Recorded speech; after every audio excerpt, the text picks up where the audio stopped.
મિત્રો જુલાઈ 2025 શરૂ થઈ ગયું છે. ફર્સ્ટ ક્વાર્ટર એટલે કે એપ્રિલ, મે, જૂન 2025 આપણા ઇન્ડિયન ઇકોનોમી માટે કેવું છે અને કેવું રહ્યું એના વિશે આજે વાત કરવાની છે. આપણે આજે ઇન્ડિયન ઇકોનોમીને ગ્લોબલ ઇકોનોમી સાથે કમ્પેર કરીશું ફર્સ્ટ ક્વાર્ટર. મિત્રો ગ્લોબલી ગ્રોથ રેટ સ્લો થઈ રહ્યો છે, જે હાલમાં 2.3% છે. અને એનું સીધું કારણ આ જીઓપોલિટિકલ ઇસ્યુઝ, ટેરિફ વોર અને ઇન્ફ્લેશન છે. પણ એની સામે ઇન્ડિયા ઇઝ શાઇનિંગ. ઇન્ડિયાનો ગ્રોથ રેટ અત્યારે જીડીપી જો ગણતરી કરીએ તો 6.5% થઈ રહ્યો છે અને એ લાસ્ટ ક્વાર્ટર માટે પ્રોજેક્ટ કરાયો છે 7.4%, જે કમ્પેર ટુ ગ્લોબલ ઘણો જ સારો કહેવાય. મિત્રો ઇન્ફ્લેશન રેટ એટલે કે ફુગાવો અથવા તો આપણે એને નોર્મલ લેંગ્વેજની અંદર મોંઘવારી કહી શકીએ. જ્યારે એન્ટાયર વર્લ્ડમાં જો એવરેજ એનું અત્યારે જો ફુગાવો અથવા ઇન્ફ્લેશનની વાત કરીએ તો 4.3% છે. એની સામે ઇન્ડિયાના ફર્સ્ટ ક્વાર્ટરની અંદર જે ફુગાવો છે, જે ઇન્ફ્લેશન છે, એ 2.8% છે. ઇન્ફ્લેશન રેટને કંટ્રોલ કરવામાં આરબીઆઈનો બહુ મોટો ફાળો રહ્યો છે. આરબીઆઈએ તમે કદાચ જોયું હશે કે છેલ્લા ઘણા સમયથી આરબીઆઈએ એના રેપો રેટમાં અલગ અલગ ટાઈમે ઘટાડો કર્યો છે, જે હાલમાં 5.50 છે. અને રેપો રેટના ઘટાડાના લીધે લોન સસ્તી થઈ અને આ લોન સસ્તી થવાના લીધે માર્કેટમાં ક્રેડિટર્સ અને ઇન્વેસ્ટર્સને બહુ ઇઝીલી પૈસા અવેલેબલ થયા અને આના લીધે માર્કેટમાં લિક્વિડિટી રહી અને ઇન્ફ્લેશનને આપણે કંટ્રોલમાં કરી શક્યા. તો આની સાથે ઇકોનોમીમાં જો વાત કરીએ તો કન્સ્ટ્રક્શન સેક્ટર છે, એગ્રીકલ્ચર સેક્ટર છે કે પબ્લિક સર્વિસીસ સેક્ટર છે, આ બધાનો પણ ફાળો રહ્યો છે. જો હું મોટી એપ્રોક્સિમેટ વાત કરું તો કન્સ્ટ્રક્શનની અંદર કન્સ્ટ્રક્શનનો ગ્રોથ જે છે એ 9.4% રહ્યો છે, પબ્લિક સર્વિસનો ગ્રોથ છે 8.5% અને જે એગ્રીકલ્ચરનો ગ્રોથ છે 4.6% રહ્યો છે. અને આનું સીધું કારણ એ છે કારણ કે આપણું જે મેક ઇન ઇન્ડિયા જે આપણું કેમ્પેન હતું એ બહુ સક્સેસફુલ ગયું અને એના લીધે ડોમેસ્ટિક ડિમાન્ડ જે છે એ વધી. ડોમેસ્ટિક ડિમાન્ડ અને ડોમેસ્ટિક સપ્લાય આ બંને વધ્યું અને એના લીધે જ જે આપણું ઇન્ટરનલ ઇકોનોમી છે મજબૂત થઈ.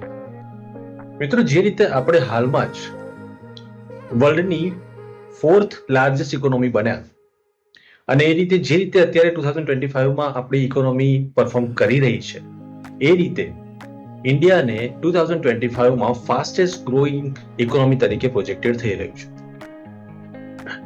જે મેં તમને જીડીપી ની વાત કરી, જે આપણી 6.5 અને 6.3 ની વચ્ચે રમી રહ્યો છે, એ જો આપણે વર્લ્ડના અલગ અલગ મોટા જે ઇકોનોમી છે એની સાથે કમ્પેર કરીએ તો બહુ જ સારો છે. હું તમને એનું એક એક્ઝામ્પલ આપું. ફોર એક્ઝામ્પલ ચાઇના જે છે એનું અત્યારનું હાલનું જે ગ્રોથ રેટ છે એ 4.6% છે. એની સામે અમેરિકા, યુએસએ, યુનાઇટેડ સ્ટેટ, એનું 1.6% ગ્રોથ રેટ છે. જાપાન જે 0.7% ગ્રોથ રેટ પર છે અને તમને જાણીને કદાચ નવાઈ થશે કે જર્મની જે છે એ એની જે ગ્રોથ રેટ છે ડિક્લાઇન થયું છે, એ 0.1% છે, પણ એ માઇનસ. ઓકે, તો આ બધી જ મોટી ઇકોનોમી હે ને ગ્લોબલ ઇકોનોમીની સામે આપણું જીડીપી જોઈએ તો એ અત્યારે હાલમાં છે 6.3 to 6.5 ની વચ્ચે. તો that is a good things અને બહુ સરસ સાઇન છે આપણા આવનારા દિવસો માટે. મિત્રો જીએસટી અને ફિસ્કલ ડેફિસિટ અથવા તો ફિસ્કલ હેલ્થ એટલે કે ફાઇનાન્શિયલ ઇકોનોમિકલ હેલ્થની વાત કરીએ તો છેલ્લા 2 મહિનાથી જે જીએસટી નું કલેક્શન છે એ કન્ટિન્યુઅસલી 2 લાખ કરોડને ક્રોસ કરી રહ્યું છે. ઓકે, અને આના સિવાય જો હું ફિસ્કલ ડેફિસિટની વાત કરું તો જે 4.8% ઓફ જીડીપી આપણે મેન્ટેન કરી રહ્યા છે, દેટ ઇઝ વેરી ગુડ. અને આજ એ ઇન્ડિયાની આ જે બંને વસ્તુ છે એ ઇન્ડિયાનું ફાઇનાન્શિયલ મેનેજમેન્ટ જે છે ગવર્મેન્ટનું એની સ્ટ્રેન્થ બતાવી રહી છે. This shows a very good financial management of Indian government. Indian ગવર્મેન્ટને આના માટે 100% માર્ક આપવા પડે. આપણે ઇન્ડિયાની ઇકોનોમીને ગ્લોબલ ઇકોનોમી સાથે કમ્પેર કરતા હોઈએ તો 3 મેઇન ફેક્ટર સાથે આપણે કમ્પેરિઝન કરતા હોઈએ છીએ જનરલી. પહેલું છે જે ઓલરેડી આપણે વાત કરી જીડીપી ગ્રોથ રેટની, બીજું છે ઇન્ફ્લેશન રેટની અને ત્રીજું છે જે બહુ જ મહત્વનું છે એ છે અનએમ્પ્લોયમેન્ટ રેટ. આ જે અનએમ્પ્લોયમેન્ટ રેટ છે એ એક એવો એરિયા છે, એવો ગ્રે એરિયા છે કે જ્યાં ઇન્ડિયન ઇકોનોમી થોડી પાછળ પડે છે, થોડી સ્લો ડાઉન છે.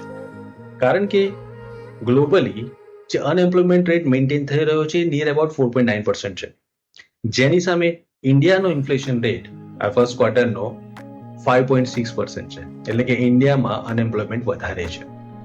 તો આ એક એવો એરિયા છે કે જ્યાં ગવર્મેન્ટે થોડું કામ કરવું પડશે, નવી નવી પોલિસીસ અને નવી નવી સ્ટ્રેટેજી લાવીને આને એટલીસ્ટ ગ્લોબલી જે રેટ છે એને મેન્ટેન કરી શકીએ અને એને કમ્પેર કરી શકીએ એવું આપણે કરવું જોઈએ. તો let's hope for the good. Indian government અને પોલિસીસ મેકર કંઈક એવા પોલિસી બનાવે કે જેનાથી આ જે અનએમ્પ્લોયમેન્ટ રેટ છે એને આપણે મેન્ટેન કરી શકીએ. India's economic resilience in this quarter is a story of a smart policy, strong demand and strategic reform. તો મિત્રો અત્યારે આટલું જ. આમ જ મળતા રહીશું ને આગળ દેશ વિદેશની ફાઇનાન્સની વાતો પણ કરતા રહીશું. Thank you.